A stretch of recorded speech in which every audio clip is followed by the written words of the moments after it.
The last few days we've been taking time to look at rational numbers. And if we remember, rational numbers are numbers that can be written as a fraction of m over n, or they can be written as a decimal that either ends or repeats. And we also spent time converting those fractions into decimals, into terminating decimals, which are the ones that end, or repeating decimals, which we used the repeating bar over that and put it into bar notation. So when we look at irrational numbers are like the opposite of rational numbers. So irrational numbers cannot be written as a fraction,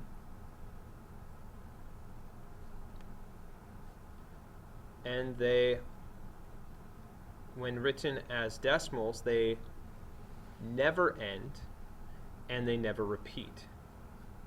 So some of the most famous irrational numbers would be one that we celebrate every year, well, some of us celebrate every year, is pi, which we say is approximately 3.14. We could go out 1, 5, 9, and we could just keep going. And the one interesting thing about pi is that it never ends and it never repeats. And so it's this just crazy number that they're still trying to find the end to. Currently, last I checked, they were at 10 trillion digits, which is a ton of digits. Another common one in the math world is the square root of 2. And so what we're going to do is we're going to focus on the square root of 2, and actually any square root number that we have that's not a perfect square. Remember, the perfect squares are the square root of 1 is really saying the square root of 1 squared, which is 1.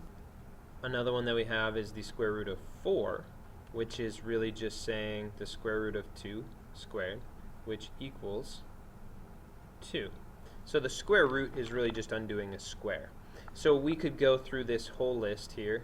We also have 9, which is 3 squared, which is 3. So let's just keep writing out a few more.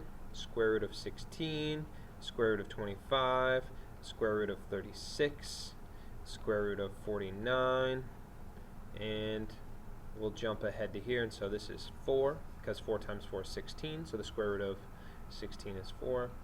And then we have the square root of 25 is 5, because 5 times 5 is 25. Then the square root of 36 is 6, and the square root of 49 is 7. And we could continue going. There's an infinite number of square roots. So all of these are rational numbers, which we're going to use later. But any other square root that does not come out to be a whole number is an irrational number. So any other square root that does not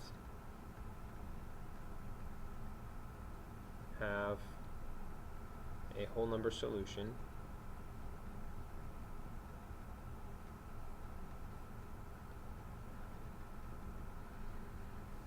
is irrational.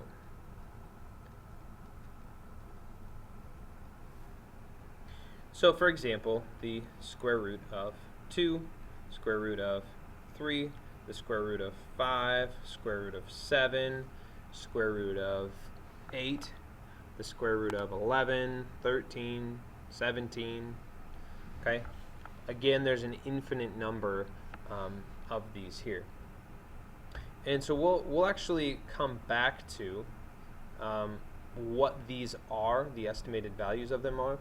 But what I want to show you is that what we have here, let's talk on a number line. And let's even go, let's go between 0 and 1. So here we have, in the middle, we have a half, and then half of a half is a fourth. And we could continue this pattern here and just continue to find the halfway point between it and really just start to shrink these down. And so we could just keep going like half and then half and then half again. But we still have holes in between our rational numbers. Some number between an eighth and a fourth, okay, maybe it's right in here.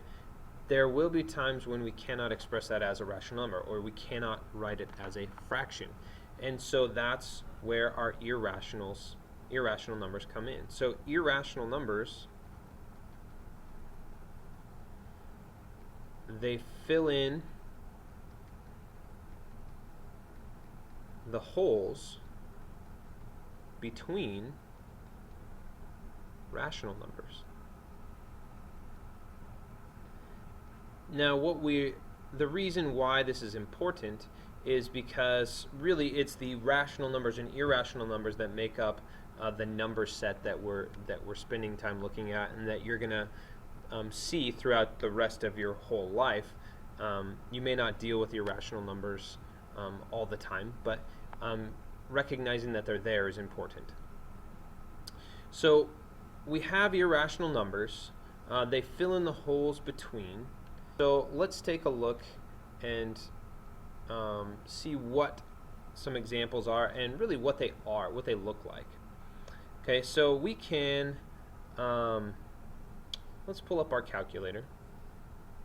Okay, and what I want to do is I want to look at what the square root of 2 is. Let's plug that in.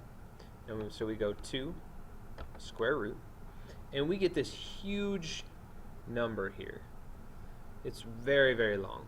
And it really does continue on forever without repeating or ending.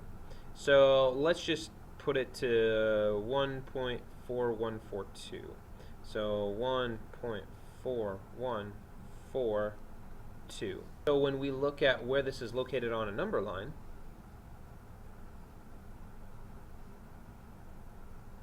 we can see, okay, 1.4 is between, let's just be super general and say between 1 and 2. Halfway between is 1.5. And so when we talk about the square root of 2, 1.5 is 1.5. So we're about right in here for the square root of 2. And so this gives us just a general idea of where it's located on our number line. Okay, and we could go and we could do the same with each of these, the square root of 3, square root of 5, square root of 7. We could do it with the rest of them. And we see that the square root of 2 is really just filling a hole. The next video, we're going to take a look at how we can estimate where a square root is without actually using our calculator.